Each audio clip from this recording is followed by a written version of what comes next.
former police officer. First, the police officer in question is William Darby, found guilty of killing a suicidal suspect 3 years ago. Hey guys, I did a follow-up story on William Darby, the police officer that was convicted of the murder of Jeffrey Parker.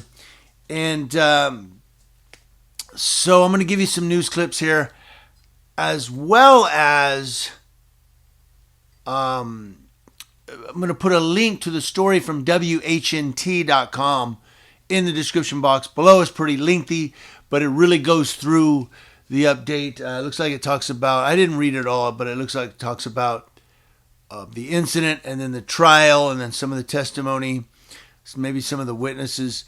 But they're saying that his murder conviction carried a possible sentencing range of 20 years to life. He was sentenced to 25 years. Now, remember in my follow-up, I said, watch, he'll get like 20 years and be eligible for parole in 15. Well, he got 25 years. We'll see if, well, I was going to say we'll see if he gets paroled, but if he's up for parole, I'm going to be 90 years old at the time, so I don't care. But he was sentenced to 25 years in prison. That was yesterday afternoon. And again, the link to the story from WHNT.com is in the description box below. I'm also going to, after I get done gabbing here, I'm going to give you some news clips. Thank you to WZDX News. WZDX News gave us a great follow-up to it as well. Former Huntsville City policeman William Darby was sentenced to 25 years in prison for the murder of Jeffrey Parker in 2018. The former Huntsville police officer was led out of the courtroom in handcuffs after receiving his sentence. Darby was convicted in May of this year. Darby's defense team plans to appeal, saying, quote, "When the appellate court reviews this, I think they're going to have a little bit of a different opinion than what the jury did." Putting the Valley first, Nixon Norman, WZDX News. And you can go watch some of the testimony from Jeffrey Parker's brother, Jeffrey Parker's friend, and the Parker family attorney. So that's coming up right after I get done talking. But, this is Derek Chauvin, 22 years. William Darby, 25 years. Look, if you cops are going to go out there and commit crimes, that qualified immunity crap, it's going to fly away like a little birdie. It's not going to be there for you. So things are changing. We are seeing some convictions. People are just tired of it. Because here was this, and you'll hear it in the news clip that I'm going to play. Thank you to WZDX News. Here was Jeffrey Parker crying out for help, saying, you know what, I need help. I'm troubled. I've got things going on in my life, and it sucks.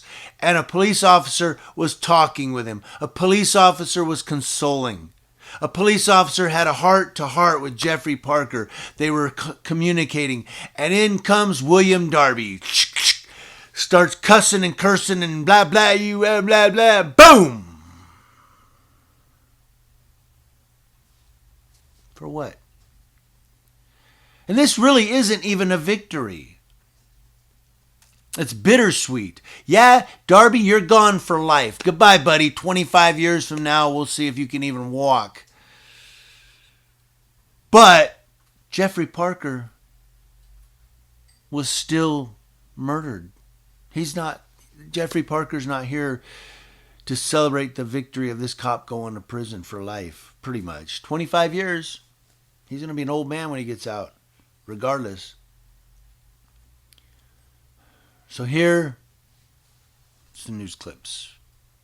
And after the hearing, friends and family of Parker spoke outside of the courthouse. Since this case has been going on, Darby and the city of Huntsville have not taken responsibility for what happened. That's something we want to address. He was still getting paid even after the verdict. Didn't get terminated. He resigned on his own. I sincerely hope that the United States Attorney General gets involved in these incidents in Huntsville and that the Department of Justice takes appropriate action. Obviously, our elected officials in this city have chosen not to do so. Jeff was in a mental state. Jeff had issues. Jeff asked for help. You have to think, poor Jeff in that situation. He's asked for help. He has a gun to his head. He's got somebody there who is calmly working with him. Everything seems to be going well, and out of nowhere, somebody comes yelling epithets at the police officers to try to change something. This is a sad day for Huntsville, and I sincerely hope, that this wonderful city that I grew up in most of my life takes appropriate action.